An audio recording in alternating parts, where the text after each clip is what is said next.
What is maturity? How do you know if you are mature or immature or somewhere in between? Well, one way to get at the answer is to start asking yourself a lot of other questions like, do you know yourself? How do you get along with your family? What are you really getting out of education? Can you come through in the clutch? And do you have enough backbone just to be yourself rather than following the crowd? When you look at the future, what are the values and principles that your life is going to be based on? In this record, you'll hear these and other questions talked about by real people, mostly young people. First, you'll hear a group of teenagers getting into the question of who they really are. In this case, they do it by comparing how they act this year with how they acted last year. By the way, I'm Miles Jackson, producer of the record, and you'll hear me asking questions from time to time. We're talking about the question of values, and we want to get some comparison between your values last year and your values this year, and what change there has come in them. Okay. Last year, my best friend and I, we came into the school like 7th grade, and we're old enough to know the school by 8th grade. And we knew the teachers, and we knew who we didn't like, and we knew what we did like, and we knew the subjects we didn't like. So last year, like, we took off. I mean, the whole school was our playground to us. It was a mockery of the whole school. We hit bottom levels and grades. We got kicked out of class. We cut classes. We were down the office 3 days a week, if that was a good week. But, like, that's last year. So I said to myself, like, that summer, after I had that, I had to get straight because I had a job. I had a job that kind of like set me straight because I had a responsibility. And 9th grade came, and I turned around and I said, look, 8th grade was fun, but 9th grade, the grades are going to count. I want to get in college, and I have to start wising up for my own good. So this year I've been trying hard. But the difference between the 2 years, like two different people. Teenagers, like a year, it can make a difference, especially at this time. I don't think as much as when you're 20, 21. There's not that much difference, but every year when you're a teenager, it's like around 5 for a normal person. Well, the fact is, when I was 15, I had this longish hair down to my shoulders. For one reason, it was socially accepted and you couldn't get a girl otherwise. If you didn't have long hair, you were labeled a greaser and you were outcast from all society. And after all, at 15, this is when you're just breaking into society and you sure don't want to get cast out of it just like that. So you grow your hair long, you buy a pair of striped pants, you put on this weird flowered shirt, you throw on a pair of sunglasses, pull out a cigarette, and you're cool. And on the whole, you're just plain immature.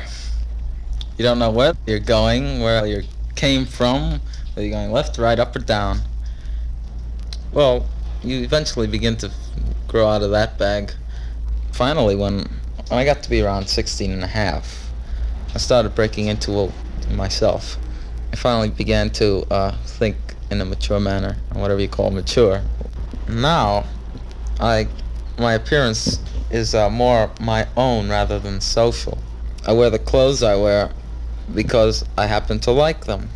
I mean, before, the main thing was my character was built around my physical appearance. The clothes gave me character. But now I feel that I give the clothes character. Without me, the clothes are nothing. I had an idea about what was important in life. Well, I'll say it. Popularity was the key to everything.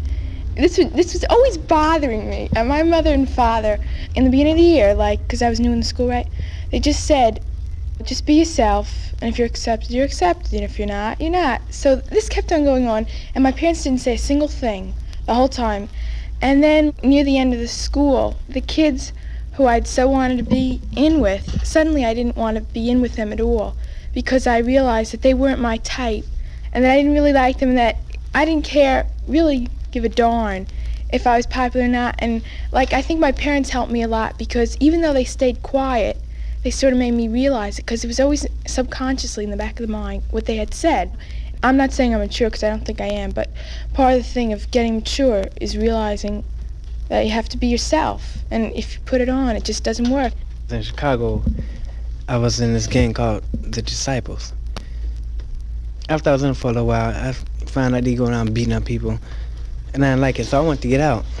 You had to fight to get in, fight to get out. Anyway, I want to get out. So they tell me, you want to get out? I say, yeah. Because then they were supposed to be shooting me, for not coming to so many meetings. Yeah. What's that again? For then they're supposed to be shooting me because I didn't come. You can't get out of the. You can't miss a meeting or you'll get killed. No. Yeah, I missed a whole lot of them because I didn't really want to be in there. And But the disciples. yeah, they had my friend. He was supposed to be doing. He brought the gun over my house and showed it to me, but he wasn't gonna do it anyway. But they said, you wanted to get out? I said, yeah. All right. Say you had to fight. Same boy that I had to fight to get in. They wanted blood. But I wasn't bleeding. Other boy was bleeding, and I had to fight him to get out. And then when I did get out, about 3 months later, a boy got shot, killed. 8th grade. He was in 8th grade. I hadn't told my parents about it or anything. And my girlfriend found out about it and told my mother. And my mother wanted me to get out of Chicago. And she asked me how come I didn't tell her. And I said, I didn't think it was anything important. I didn't think anything was going to happen to me. So she told me she wanted me to get out of Chicago. And I said, okay, if that's what you want. So anyway, about a week later, I came here. And when I was in Chicago, I had real bad grades in school. Since I came here, I had real good grades. And they think that since, I had that stress put on me about the gangs and all that, that I got real poor grades. But since I came here, I had real good grades. I like it out here. But like in Chicago, everybody was in the gangs and there. I felt I had to get in, just to be with everybody else, so we'd have something to talk about. But and see, sometimes being with the crowd, gets you in a whole lot of trouble. So from now on, I'm just gonna be myself, do what I want to do. If I think it's right, don't do anything, go to college. I want to go to college. Get out, get a job, have a career. That's about all right now. In the next section, we'll take you into an actual class in karate, which is the violent but also graceful art of Far Eastern boxing. You'll hear the loud, fierce yell, the ki-ai, which is used to get full power into certain exercises. And you'll hear the students and instructor describe how the special attitude of karate can improve the student's self-discipline, his self-control, and can make him more confident in himself, while at the same time developing modesty and good manners. Tell me what you're doing. I'm practicing on the wall. I'm hitting the wall just so they could improve my knuckles, Hey! In karate, you gotta be disciplined. It's all a matter of hard discipline, because without discipline, you can't learn in karate. What is this place? This is a dojo. Dojo, it's really a karate gym, but dojo means to the dedicated student. And any place where you learn is a dojo. Like, a dojo is not necessarily a gym. It's a place where you learn. And when you set your mind only, because sensei at times, every time we're gonna do homework, sensei means teacher, He's always telling us to do meditation so we can clear all our minds and think of the homework only. And meditation, when you gotta do something, like in the beginning of class, we meditate, we take out everything that's out in the street, forget about all the problems you got, forget about all the other homeworks, and just think about that one homework. Like say you got math, you think only about math. You want to be a whiz at math, and that's all you're thinking of. And when you open your eye, and you're still thinking, if you have that willpower and that knowledge, you get all that knowledge, I've been studying karate now for 8 years. I'm black belt, Shodan, which is first Dan. What is it you're really teaching them here when you teach them karate? Karate, as people see it, is a very violent thing. In order for you to be humble, you have to know violence. You know that you have a power over other people. So you have a little more to think about. You'll think before you act, because you know you have this power. So this helps you mentally. Spiritually, you have to believe in what you're doing in order for you to function. You have a faith. You believe in what you're doing, and you want to do it. This is your spiritual aspect. And you believe with your mind, your soul, and your body, and you put all your effort into what you're doing. In karate, you have the three bodies of mental, physical, and spiritual, and all three of them work towards one thing. Each time, anything that you're doing. Go, small one tonight, work good. We're ready to start class. I think I'll be getting crunched because I didn't eat anything and I haven't had some liquid. Isn't that a shame? Oh my God. That's right.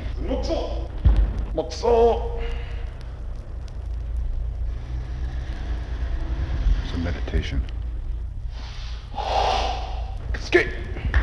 Adjust your gears and yobis. Tight hands. Okay. Presenting a fist. Now you gotta put some effort into it. You ki from the lower part of your stomach. Every ounce of strength goes into that ki. There, you're doing it from the throat. Has to come all the way from the bottom, huh? Killskate. Presenting a fist. Full focus. Really know that you can do it.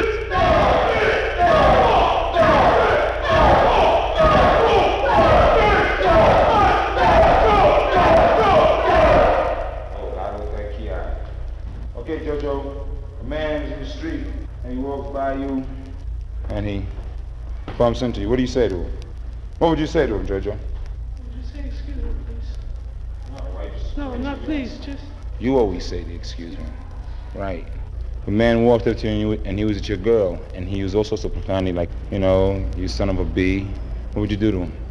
Nothing, I guess. If you did, then that would make you the son of a B. Right? Because it takes more for you to stand there and say, look at this ass. Right? Because he's making a fool out of himself. Okay, he follows you down the street and he continues to call you son of a B and all sorts of dirty names and talk about your mother. What would you do? I'm not supposed to do anything, but if it does continue, If it does continue, you're still not supposed to do anything. I don't This curse man's anybody. walking on- Right? Well, this is the attitude that you have to adopt, right? This would make you a better man, a better karateka. Because then your ego is hurt. Then you have to prove something, that you can whip this man. And you know you can whip this man. Because if he was a karateka or a good It's not citizen... the fact that you have to whip the man. What are you losing? The fact is that you're... What are you Oh, no. losing? I just never liked Your anybody ego- to insult your my ego- mother. Your ego is just getting hurt. A man keeps on harassing you that way. If he keeps on walking behind you... Words. Why should you give him the satisfaction? He's the fool. He's making himself look like a fool. Anybody in the street that has any common sense can tell that. Right? And it takes a whole lot more for you to walk away than to stay there and fight with him. I wouldn't jump on the guy's chest and whip him to death. I'd just say, okay, I just walk away. Now, if he puts his hands on me, he's gone. Anytime a man puts his hands on you, you're in the right, then you protect yourself. But if that man comes over and mounts on you and you grab him, you go to jail. You never let a man's mouth egg you into anything. Many teenagers have trouble getting to a point where they understand their parents and where they feel their parents understand them. Parents and kids may talk to each other, but how much do they really communicate? Well, keep in mind in the following discussion of this matter that there are two sides to most of the things said, including the complaints. If I could have my parents the way I wanted it, I'd add a pinch more of strictness to them. Because what it is, my mother understands me in a very way, completely. She understands me. When I say, Ma, I really studied for this, but I got a C, I got a D. She'll say, I know you studied, I know you did your hardest, and she'll take it. But when I get an A, gee, that's great, that's really nice, And I get a B, that's all right, I know you did right, I get a C. Don't worry about it. But I wish they'd just push me. Last year I figured it out. I was 14 then. And when my father was 14, it was the heart of the Depression. And he always used to yell at me. When I was your age, I was out painting fire escapes in Newark. So I said to him, find me a fire escape and I'll paint it. So he didn't like that too much. And then I said, so I got a job. My little brother wanted to be a paper boy. And my father says, what? A paper boy at your age? And I go, what about the fire escapes? And he goes, that was different. So it's like, it was all right for him, but it was different for us. Like, the environments were totally different. We have the car now. They had the horse. that's kind of exaggerated, but still, you know, it's so different. My parents, I admire my parents for the way they brought me up. They didn't put me on. My mother's got this thing about services now, but she realizes that she can't make me go. And so we've reached an understanding about sex. We've reached an understanding. They think I'm old enough to judge. About grades, school grades. They know I'm not a scientist. They know I'm not a French major. And they've realized that. And they have achieved an understanding of me. And I can't think of a single way I'd rather bring my kid up than the way my parents brought me up. The most important thing is respect. Like, I respect my father a great deal for what he did. I mean, you know, the typical expelled from Austria, started as a stock boy, worked himself up, and I respect him, and he respects me. Respect is as or even more important than love, because, you know, I respect him so much as a man, as well as my father. You know, he's been working his head off for the sake of us. And my mother, she got me to the stage I am, and like, they respect me because I am. And it leads to much more of an understanding than just blind love. I mean, you can love your kid and not know who he is, and that'll get you in a lot of trouble. Sometimes we don't know what our principles and values amount to until they are tested in some actual situation.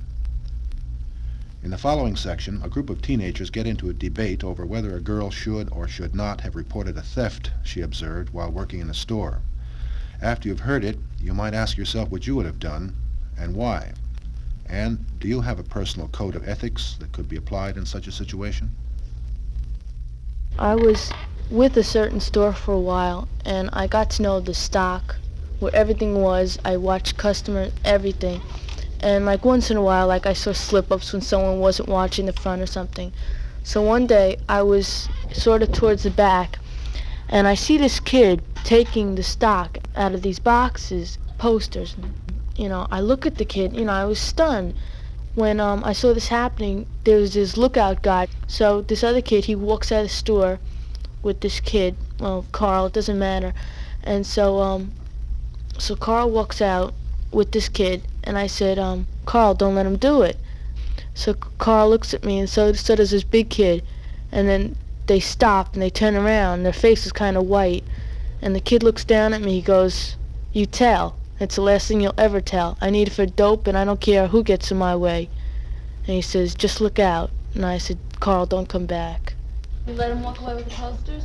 What was I supposed to do? So why didn't you go inside and just go inside and tell them? No, he said if I told, I'd be in trouble. He said he'd get me, and he would, because he knows I've been around. So then why'd you go up to him and tell him that Because I you saw?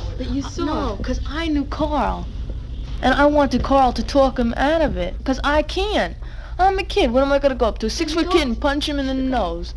You know, I don't really think he was on drugs. I think that was just a threat. But you got to think, self-preservation. You're not going to go up to a guy, a member of the opposite sex who's 5 feet taller than you are, and say, put it back, or else I'll give it to you. I'll go tell on you. But in fact, I do know they are, because I've seen it. Seen him on drugs? No, I've seen what they've carried. I've seen what they brought into the store. I've seen the kind of people. They're from out of town. They come to the shop because it's an easy place to get something. I wouldn't have done what Jane did. I would have gone ahead if I had been in the back room of the store and saw this stealing take place. I would have gone up to the person in the store who maybe was taking charge and say, I think you better watch that kid outside. He's got some posters he walked away with. You don't know what kind of people these are. I mean, I think I know a little more of what they're capable. They saw me see them. I was the only one around. I would do the exact same thing as she did. I know I would. But then comes the question of what's right and what's wrong. And he shouldn't steal, right? But if you tell, you know you're going to get in so much more trouble. And I think that's one of the things of maturity. That, like, you have to decide. Every situation is different in life. And she knew that she would really get in trouble. And even though he was stealing it, like, okay, she could put her mind at ease a little that this other boy, Carl, might tell him what to do. But still, I don't know. I think most people would be a normal reaction. It's sort of like a white lie. That you don't mean to do it, but it's for the better. Like, because I think the amount of how much the posters cost could not be put up what they would do to her. And even the owners would think that.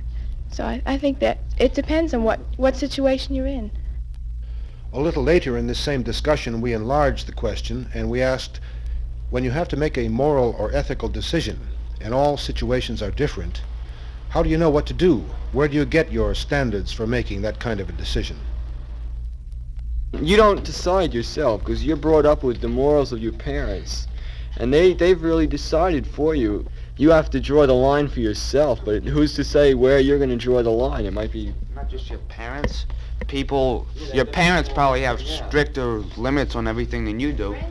But your friends, a lot of kids I know have lower standards of ethics and so on.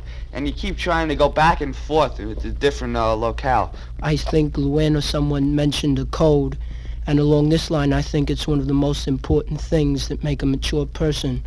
Like, there has to be a time when you have to sit down and set up your own code of ethics, your own set of values for the way you're going to live your life, and to stick by them and to make them right for yourself and nobody else.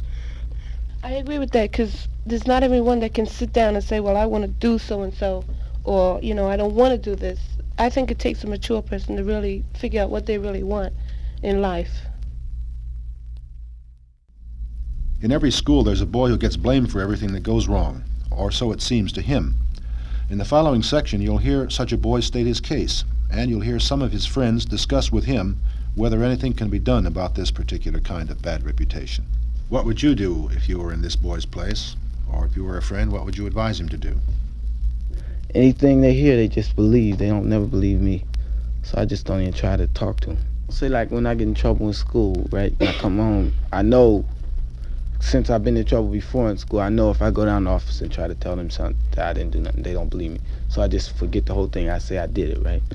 So I go home and try to tell my mother, no, she don't believe. First time, they'll call home. They'll beat me home before, with the call. So when I get home, my mom punished me. I got to do this, do that. For what? You got in trouble in school? I said, I didn't do nothing. No, they can't believe that.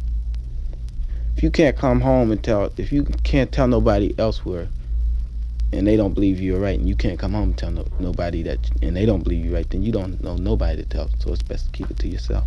So there's a lot of things that happen with me that I just keep to myself, because I don't see any use in telling my parents when to go through all the arguing and then still they don't believe me. I might point out, or just mention this, that it's the way the world works. And one thing that happens in the world is that whenever you do something once, you're immediately tagged. That's the world. That's the way the world treats you. So how do you beat this? Once you've done something wrong, and everybody's going to expect that you're going to keep on doing things. How do you beat this? I don't think there's any way you could beat it unless you can prove to everybody that you can change, and that takes a lot of hard work, because I've tried and I never can do it, so I just stopped trying. That's the only way out that I could find, just to give up. Does he have to give up?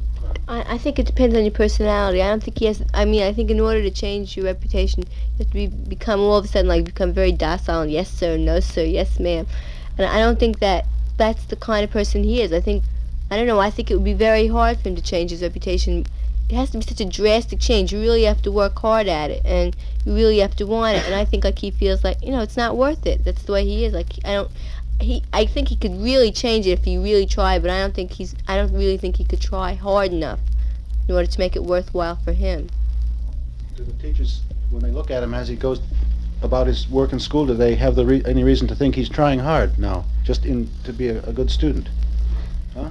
What they do, no matter, they'd probably knock him down now again, because they know him as before, and they knew what he used to do, and they take it out in his grades. And I think even if he improved in his grades now at this time, all of a sudden they wouldn't take it. They just wouldn't take it. Except if he did it in everything. If he changed all of a sudden in everything, people would see it, and then they'd start looking at him again in a new light. I think it's very hard. It'd be a lot harder for him than for any of us. It's like a teacher will say to another teacher, you gotta watch out for him, he's a real troublemaker. So immediately that other teacher is going to have the idea to watch out for him. He's going to be on guard.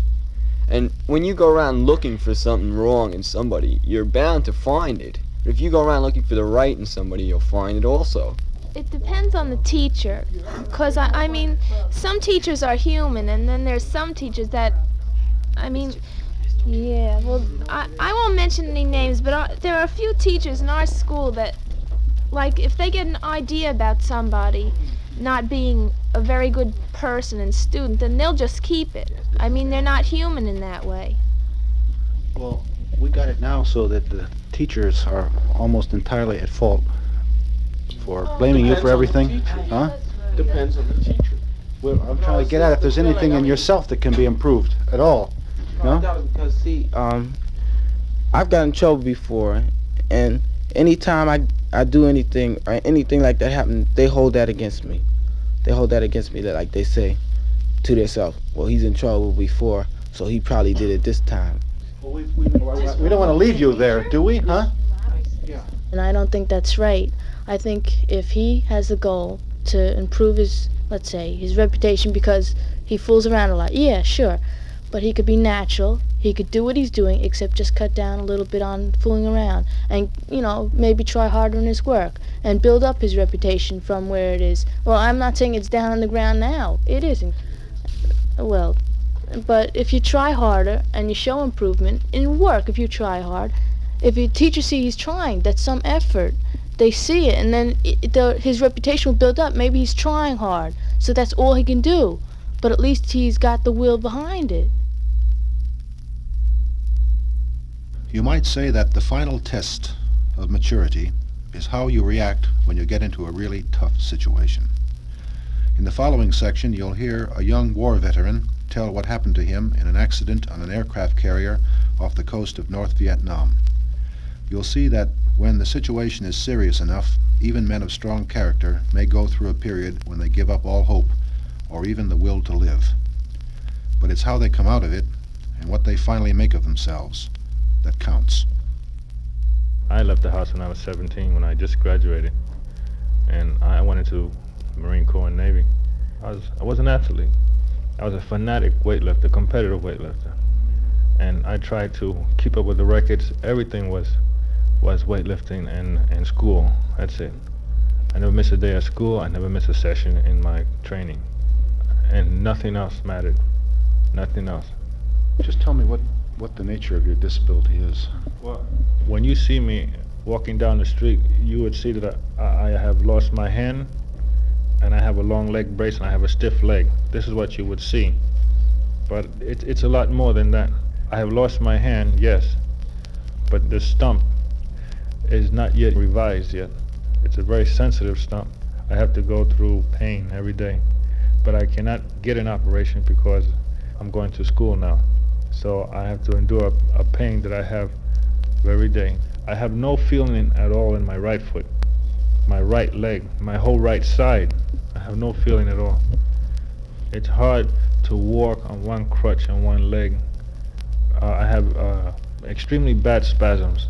Not only the leg, the left leg also, the left arm, the right arm, the neck, everything becomes spastic if I don't take a certain type of medicine. And also I'm taking medicines for migraine headaches. I lost a lot of spinal fluid during these operations. The VA constantly, Veterans Administration constantly gives me medication for migraine headaches.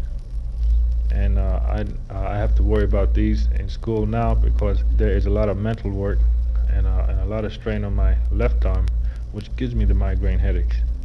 Everything that happened to me was primarily due to the accident I had on the aircraft carrier, being hit by the aircraft, and also due to the type of operations I had, the type of decisions the doctors made in the surgery that I had. See, I was an aircraft mechanic. I was a plane captain out on the line. In other words, our job is to strap in the pilots. First, check out the plane. You are responsible for that plane when the engine starts and when the pilot's all strapped in. Then we went out on ship, and ship is very hazardous, see, because all the planes are together, and when they all start up, you have to dodge the jet exhaust, the jet intakes, plus flying chocks, chocks that hold the planes, and but you get used to it after a while. If you enjoy it, you get used to it. I liked it. It was really fun up there. This was in the Vietnam theater. Is that right? The planes were taking off on bombing missions? This wasn't or what? Just south of the Formosa Straits, just north of the Tonkin Bay. So anyway, there was always planes on the catapult in case there was a bogey, you know, unidentified plane. You know, they could catch it on the radar screen. Then they could sound general quarters. This is what happened. About 3 o'clock in the morning, general quarters sound. I was sound asleep. I was trying to get up right away, putting on my clothes on the run, you know, and to go up on the flight deck. It was pitch black. Was no moon, and we always counted on the moon, see, because that they would give us some light. I had a little tiny red flashlight, which is I could give signals to the pilot. And my pilot was already in the plane. I didn't even have my shirt on. I didn't have my belt on. I had only one shoe on. I knew something was happening, because I was running. I just heard the boom of the catapult. So anyway, my pilot was already in the plane. I couldn't hardly see him. I couldn't get things straight because I was dead sleeping. I just was waking up from a dead sleep. And he was so excited himself that I couldn't understand his signals. The director gave the signal for my plane to take off the chains. In other words, the chains that hold the plane down, you know. And right away he gave the signal for the plane to come forward. And here I was underneath the plane, picking up my rest of my chains, trying to put them inside the bag. And I was trying to get away because, see, I was underneath the plane, and the jet blast was coming closer, you know, closer. And I was dragging myself on the ground, trying to get away from the jet blast. So I held on to the wheel bay doors, you know, so the plane would drag me. It was so close, so I can run over to the superstructure, you know. Then I waited right there on the island, you know, right in between the two catapults. I was right here, where everybody usually is. Well, this is where the accident happened. And my plane was a very big plane. The wings almost extended to the other catapult. They extended over that island, you see. So in case that catapult goes off with my plane, everybody must duck. So you probably know now how it happened. He's already locked in the crate. Right, he's already locked in, ready to be catapulted. And they told him to run up 100%. And they give him the 2 finger, and the pilot's supposed to give him a salute back, which means that he's ready. And but I was still putting my chains inside my bag, you know. And then I lost one of the pins, and I was trying, right there on the island, I was trying to look for it. That's all I can remember, about as much as I can remember, because then that's when I got hit. The airplane took off. Yeah, the wingtip hit me. I was trying to get up. I knew that my arm was gone. I mean, I thought it was gone. Because I tried to get up and my arm kept staying down. I guess I was very frightened. But I got up and I was running, I guess, over to the most forward part of the ship. And then a whole bunch of blue shirts, you know, they grabbed me. And all of a sudden I felt like I was falling down. The elevator went down. And then they kept on dragging me. They dragged me all the way down to sick bay. I really didn't know what was going on until I got into sick bay. I said, I can't move my arm. My face is numb. And I had a bunch of headaches, and it was all coming on. All of a sudden, everything was coming on. Then I passed out. And then that's it. What had happened? Well, it was a lot of nerve damage in the back. I think I most likely fractured the back spinal. The right hand that's involved. Yes, right hand. And right-handed. right, I was right-handed.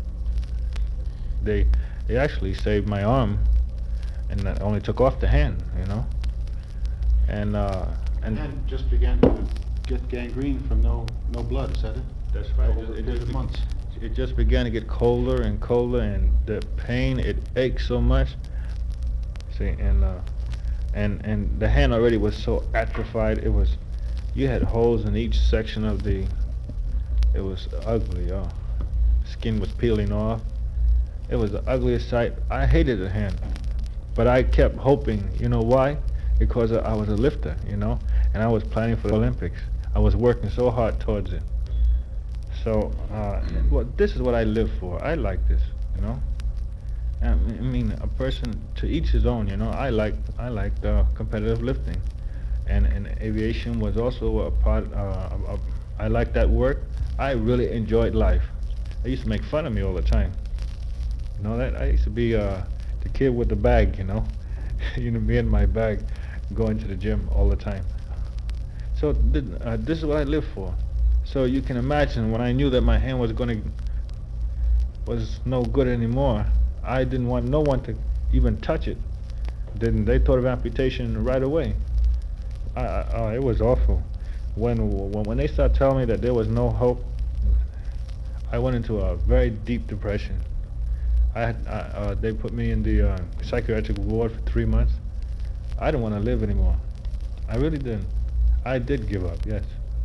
For the first time, I really gave up. It's even hard to talk about it now because, see, I had so much hopes, you know. I had everything planned, you know. My wife never saw me lift before. I wanted to see her in my first contest, you know. I figure she was very interested in me, you know, and my enthusiasm for the sport. I was so happy. I got married to a Filipino girl, and you know, I married her when she was only 14 years old, and I was only 20. But she has a lot of common sense, believe me.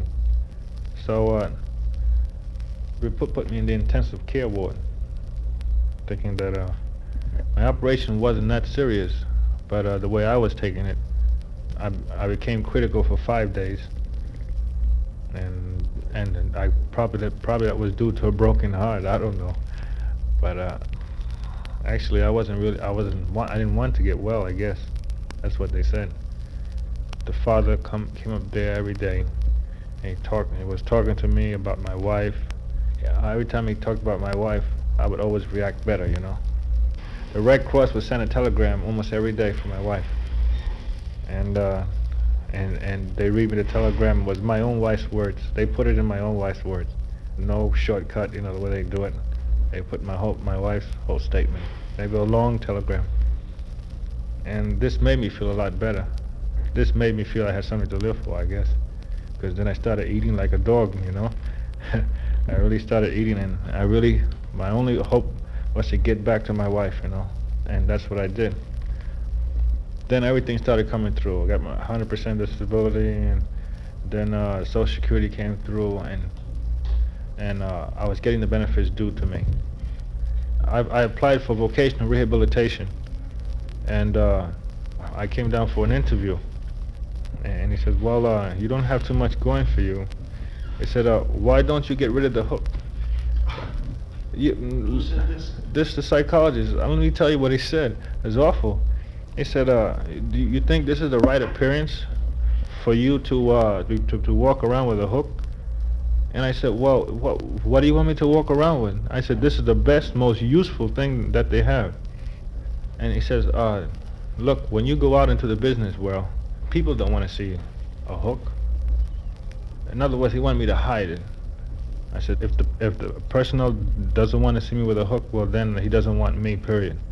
But then right away he said, you're very severely disabled, Mr. Ramos. He said, you're very severely disabled. He says, I don't know what you could do. Maybe we can get you a job in the post office, sorting mail. And I said, this is what you really think of me, huh? I said, do you think my mind is disabled? I got very mad at him. I got extremely mad at him. He got me very mad. You know, I told him, you know, I got pride too. I can do a lot. I told him, I put a radio together. I can do a lot. Don't tell me that you're going to put me as an elevator boy or a mail clerk. You send me a questionnaire. You told me to put down exactly what I would like to do, and I put down 10 things that I would like to do most. And on the top of them was aviation, and the second was electronics, and so on. And when I put these things down, I was thinking of my disability. See, I wasn't just grabbing things out of the sky and putting them down. And right away, he said, all these are no good. They're all gone. He said, tore up the whole paper right in front of me. He did. I hated him. I said, but I want to move around. I don't want to sit down. You know, I want to get around. I want to be able to talk to people, go around the whole factory if I'm working in a factory. And you know, I was itching to get around. You know. That psychologist, how did you leave it with him? Well, he told me that to call up the RCA Institute. No, here's what he told me to do. He didn't investigate it for me. I had to get the address out of the telephone book. I had to write them, and they sent me a brochure. And I said, this is it. This is what I want. So I came back to the psychologist there. I said, well, this is exactly what I want. He says, well, we can't give it to you now because we just closed your case. And I said, why did you close it for? I said, it's still open. He said, well, we only can keep it open for 30 days. I was so mad. I said, you're not supposed to close the case. I'm not even trained. I'm not even trained yet. You're the one who's telling me to go out and look for what I want. And I did. I tell you, I want RCA. And then you close my case while I'm looking for my school. I said, what kind of a psychologist are you, you know? That's what I told him. I had to write a letter to the VA stating that I wanted my case reopened. He didn't do nothing. Psychologist, he was just sitting there making the seat warm. That's all. All he did was cut me down. It's like the way he talked. I was a bedridden patient, and that I would never get up. That's the way he made it sound like. What was the difference in the response when you came to the RCA Institute? The RCA psychologist, he said, "Now I know that you don't want me to give you any privileges, you know, special privileges. I know that you want to be independent, and he says, so I'm going to treat you just like everybody else." I said, that's exactly what I want you to do. I'm more confident right now in myself than I ever was. Now, you know, I talk to my wife and I tell her, I said, someday we're going to have a house, I said, up there upstate somewhere. That's because now I got a chance. I really got, right now, if I can get through this course, the V7 course, I said, now I got my foot in the door. And if I can get a job, if some employer will take me, this is it. This is the key right here. This right here. This school. That's why I don't miss a day. I never miss a day. If I miss a day, there must be something wrong. Because to me, it's the most important thing in the world right now. In the world. Because I can only relate myself to this education. This is the only way I can make my wife happy. I can make her happy and not cry so much. And the main thing is also that I got to get a job that I would like, and I'm not talking about a specific job. I'm talking about aviation. That's all, and that's a large field right there. It must be in aviation, because to be in electronics is one great thing. To be in aviation, that's the ultimate. And I would be the most happiest guy in the world. In making a go of it from day to day, what kind of, where's your main support come from? I mean, who helps you? Oh, well, actually, I can say my own real drive to achieve what I always wanted, to be able to work, you know. And also the idea that every time I look at my wife and when she sees, and when I please her with something, it doesn't have to be hardly anything, but when she's happy, and she has that smile on her face, that makes me so happy. That makes me want to really go out and do something. We are both simple people. If you have a goal, and it's a definitely a true goal, in other words, something that you can attain, and not something that's impossible, and you're steadily reaching it, and you know that you're reaching it each day. There's always something more that you've gained. This is the real drive, and when you have someone to share it with, there's nothing that you can't attain. I think that I'm still going up the ladder. I feel I'm going up the ladder, even though I'm like this. Even though I cannot do my weightlifting, I still can compete in employment. That's one way of doing. Well, it's one way of attaining something. Attaining your own goal, personal record, that's what I call it. It's like weightlifting. You get your most satisfaction when you break your own personal record, not when you get that trophy. So I can say that to break a personal record here is to pass a test, maybe, or to go on to the next term, or to the next step, or to have gotten the next thing that you've been wanting to get. In other words, the thing that you've been looking towards to. This is a personal record. this is an achievement to me. And I can say, and I will always be able to say, I did this myself, you see. I was the one who picked this school. I was the one who really picked the course, with some help, of course, but I was the one who made that decision, you see. Not somebody making decisions for me and guiding me along the road. I had to actually make it. When it came down to it, I had to make it myself. I feel proud when I say, yes, I did this and I got this myself, you see.